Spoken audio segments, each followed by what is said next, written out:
Portal access must be enabled on the D3 before it can be added to MDP. In Settings, select Portal Access. Select Edit, and then Enabled. The status data will then be shown. Click Submit to activate the MDP connection. Refresh the page view. The status will change to Connected when an MDP connection is completed. The MDP connection icon will show next to the user icon at the top right of the page. For the first MDP connection, the Add New Site appears in the center of the screen. When adding additional sites, the Add icon can be found in the Manage Sites page. Select Add, then select New Site. The Add Site pop-up will open.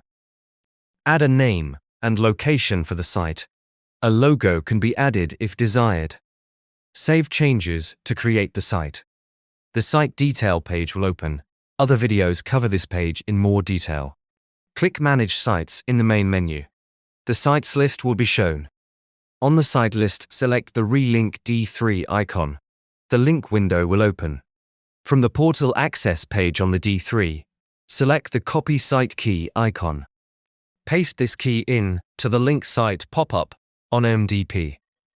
Save changes and the pop-up will close. The link icon for the site on the site list will turn green, showing the site is linked. Select My Sites. The site will show and can be viewed. Other videos cover this page in more detail. MyDataPortal. Total visibility, instant insight, complete control.